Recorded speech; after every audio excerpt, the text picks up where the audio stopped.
Le premier tour du scrutin présidentiel du 22 février 2020 s'est achevé sur mobilisation massive des électrices et des électeurs en ma faveur.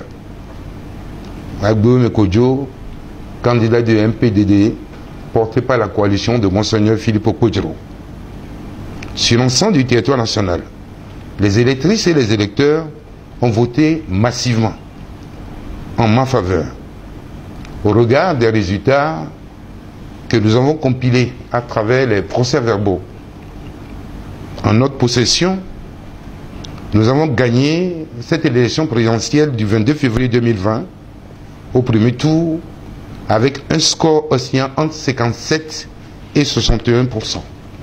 Dès l'instant, je deviens le président démocratiquement élu et je m'engage à former un gouvernement inclusif. Je saisis cette opportunité pour féliciter Faure Essozinang Gnassingbé, qui devient le premier ancien président de la République vivant dans l'histoire, et l'inviter chaleureusement à un sursaut patriotique afin que le transfert du pouvoir puisse se faire dans les règles de l'art et de manière pacifique.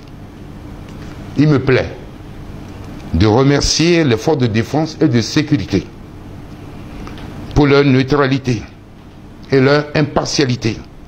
Et je m'engage à respecter scrupuleusement dès ma prise de fonction les promesses de campagne que j'ai formulées. Je renouvelle encore mes remerciements donc aux populations togolaises pour leur mobilisation et leur détermination. Je remercie également la communauté internationale et sous-régionale. Je demande aux forces vives de la nation de s'approprier cette victoire historique et de la célébrer avant la proclamation officielle. Je lance un appel solennel à la communauté internationale afin qu'elle soutienne le peuple togolais dans sa lutte pour une alternance pacifique et apaisée au Togo.